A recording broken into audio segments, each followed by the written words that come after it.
نحمدہ و نصلی علی رسولہ الکریم، اما بعد، بسم اللہ الرحمن الرحیم۔ معزز سامعین، ہماری آج کی ویڈیو شب برات کے متعلق ہے کہ شب برات کا کیا مطلب ہوتا ہے اور شب برات کب ہوتی ہے، کون سی رات ہوتی ہے۔ تو سب سے پہلے برات کا معنی سمجھیں کہ شب برات کا کیا مطلب ہوتا ہے۔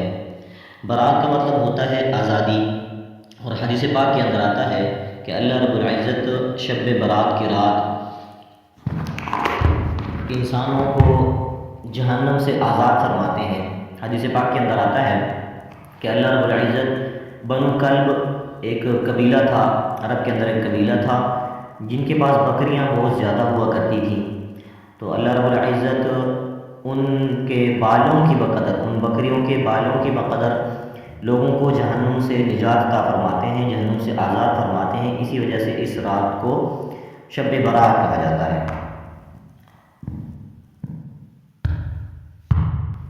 تو شب برات کون سی رات کہلاتی ہے؟ شب برات شعبان المعظم کی جو 15ویں رات ہوتی ہے شب برات کہلاتی ہے، یعنی وہ رات جس میں مخلوق کو گناہوں سے بری کر دیا جاتا ہے۔ تقریباً 10 صحابہ کرام رضوان اللہ علیہم اجمعین سے اس رات کے متعلق احادیث منقول ہیں۔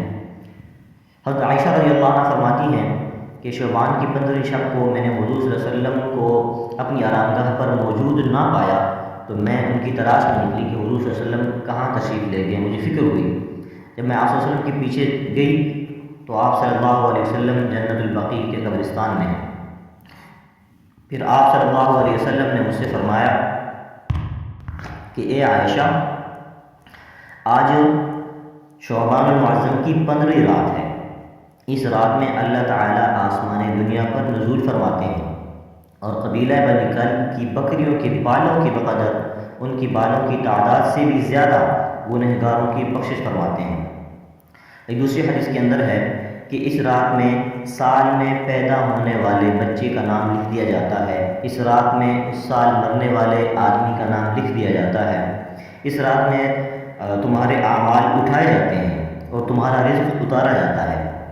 اسی طرح ایک اور روایت میں ہے کہ اس رات میں تمام مخلوق کی مغفرت کر دی جاتی ہے، سوائے ان 7 آدمیوں کے کہ جن کی اس رات، اس مبارک رات کے اندر بھی بخشش نہیں ہوتی۔ وہ 7 شخص کون ہیں جن کو اس مبارک رات کے اندر بھی بخشش نصیب نہیں ہوتی؟ نمبر 1 مشرک ہے کہ مشرک کی بھی اس رات کے اندر بخشش نہیں ہوتی۔ نمبر 2 ناحق قتل کرنے والا، اس کی اس رات کے اندر بخشش نہیں ہوتی۔ نمبر 3 قطع رحمی کرنے والا، رشتہ داروں سے تعلق کو ختم کرنے والا، اپنے رشتہ داروں کے تعلق کا خیال نہ رکھنے والا، قطع رحمی کرنے والا، اس کی بھی اس مبارک رات کے اندر بخشش نہیں ہوتی۔ نمبر 4 والدین کا نافرمان، اپنے والدین کی نافرمانی کرنے والا شخص بھی اس رات کے اندر اللہ تعالیٰ کی مغفرت سے محروم رہتا ہے۔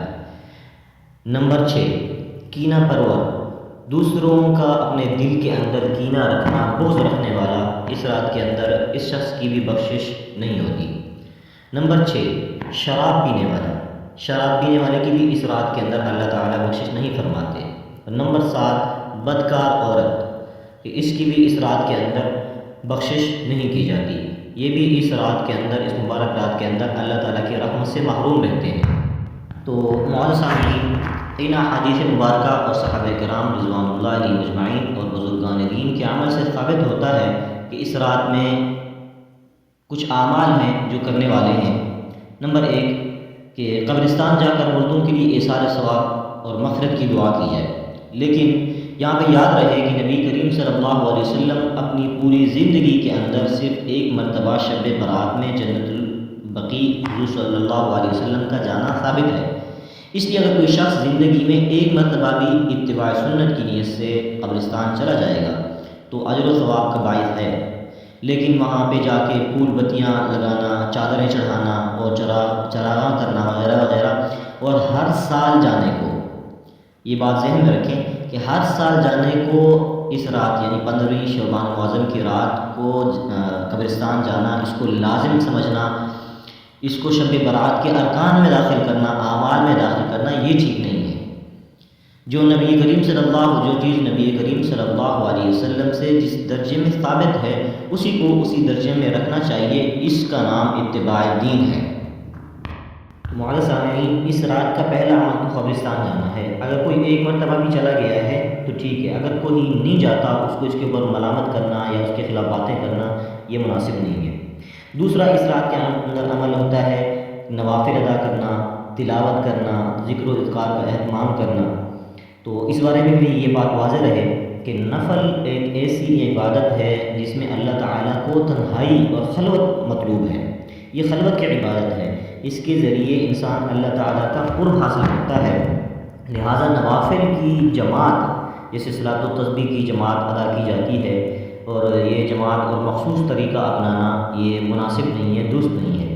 یہ فضیلت والی راتیں جس کے اندر شور و شور اور میلے اور اجتماع منعقد کرنے کی راتیں نہیں ہیں، بلکہ یہ گوشہ تنہائی میں بیٹھ کر اللہ تعالیٰ سے تعلق بنانے کے قیمتی لمحات ہوتے ہیں، فلہٰذا ان کو ضائع ہونے سے بچائیں۔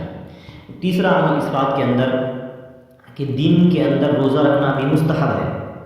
ایک تو اس بارے میں حضرت علی رضی اللہ عنہ کی روایت ہے، اور دوسرا یہ کہ نبی کریم صلی اللہ علیہ وسلم ہر ماہ کے اندر یعنی ہر مہینے ایام 20 کے روزے رکھا کرتے تھے۔ ایام 20 کہتے ہیں ہر مہینے کی 13ویں، 14ویں اور 15ویں، ان تین دنوں کے روزے کا حضور صلی اللہ علیہ وسلم ہر مہینے اہتمام فرماتے تھے۔ اور ایک حدیث کے اندر آتا ہے، عائشہ رضی اللہ عنہا فرماتی ہیں کہ میں نے حضور صلی اللہ علیہ وسلم کو شعبان المعظم سے زیادہ کسی اور مہینے میں روزے رکھتے نہیں دیکھا۔ تو حضور صلی اللہ علیہ وسلم بھی 27 تک غالباً روزے رکھتے تھے، 27، 28، 29 کے بعد روزے نہیں رکھتے تھے، یعنی 27، 28، 29 کا روزہ نہیں رکھتے تھے، اور فرماتے تھے کہ یہ جو ہے رمضان کی تیاری کے ایام ہیں کہ اگر بندہ 27، 28 کا بھی روزہ رکھ لے گا، 29 کا بھی روزہ رکھ لے گا تو پھر ہو سکتا ہے، ممکن ہے کہ رمضان کے روزوں کے اندر وہ کمزور پڑ جائے اور رمضان کے روزے تو فرض ہیں اور فرض روزے نہ رکھ سکے۔ فلہٰذا حدیث کے اندر آتا ہے کہ حضور صلی اللہ علیہ وسلم اس مہینے میں کثرت سے روزے رکھا کرتے تھے۔ ویسے بھی حضور صلی اللہ علیہ وسلم ہر مہینے کے 3 روزے رکھتے تھے۔ تو ایام 20 کے جیسے کہ 15ویں شعبان المعظم کا روزہ ہے تو اس کے ساتھ جو ہے نا 13، 14، 15 کا روزہ ملا لے تو یہ ایک سنت پر بھی عمل ہو جائے گا۔